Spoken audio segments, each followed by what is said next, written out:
జగన్ రోడ్డెక్కితే అడుగడుగునా నిలదీతల ఖాయం. ప్రభుత్వ చీఫ్ విప్ వినుకొండ ఎమ్మెల్యే జీవి ఆంజనేయులు. ఇక పూర్తి సమాచారం మేరకు చేసినవని చేసి ఇప్పుడు పోరుబాట అంటూ బుటకపు యాత్రలతో రోడ్డుపైకి వస్తే జగన్ను అడుగడుగునా ప్రజలు నిలదీయడం ఖాయమని ప్రభుత్వ చీఫ్ విప్ వినుకొండ ఎమ్మెల్యే జీవి ఆంజనేయులు పేర్కొన్నారు. స్థానిక సంస్థల నిధులు మళ్లింపు నుంచి విద్యార్థులకు ఫీజు రియంబర్స్మెంటు బకాయిల వరకు వేల కోట్లు మింగేసిన పాపాలకే జగన్ ప్రభుత్వం మా కొత్త ప్రజలు చికొట్టిన సంగతి అప్పుడే మర్చిపోతే ఎలా అని ప్రశ్నించారు.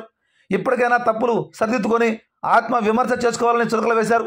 శాసనసభ చీఫ్ విప్గా జీవి ఆంజనేయులు బాధ్యతలు చేపట్టిన తర్వాత సోమవారం మధ్యాహ్నం 2 గంటల సమయంలో నిర్వహించిన ప్రజా దర్బారుకు ప్రజల నుంచి అర్జీలు వెలువెత్తాయి. నూజెండ్ల మండల పరిషత్తు కార్యాలయంలో ఆవరణలకు సంబంధించి సోమవారం నిర్వహించిన ప్రజా దర్బారుకు మండల వ్యాప్తంగా వివిధ సమస్యలపై 139 అర్జీలు రావడం జరిగిందని ఆయన పేర్కొన్నారు. ఈ కార్యక్రమంలో ఆయనతో పాటుగా పలువురు కూటమి నేతలు పాల్గొన్నారు. చర్యలు తీసుకుంటాం.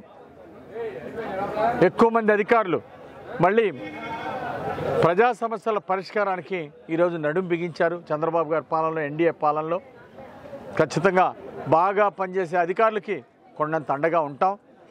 ఈ ప్రజా దర్బారు యువ నాయకుడు నారా లోకేష్ గారిని ఆదర్శంగా తీసుకొని ఈరోజు ప్రతి సోమవారం ఒక్కొక్క మండల హెడ్ క్వార్టర్లో ఈ ప్రజా దర్బార్ నిర్వహిస్తున్నాం. ఈరోజు ప్రజా సమస్యల్ని ప్రజా దర్బార్ ద్వారా మా దృష్టికి తీసుకొచ్చిన వాళ్ళందరికీ కూడా నేను వచ్చిన ప్రజలందరికీ కూడా హృదయపూర్వక అభినందనలు, ధన్యవాదాలు తెలియజేస్తున్నా.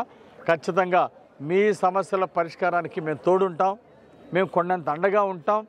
అట్లాగే అధికారులు కూడా బాధ్యతగా పనిచేసి మీ సమస్యలు పరిష్కరిస్తారని ఈ సందర్భంగా తెలియజేస్తున్నా.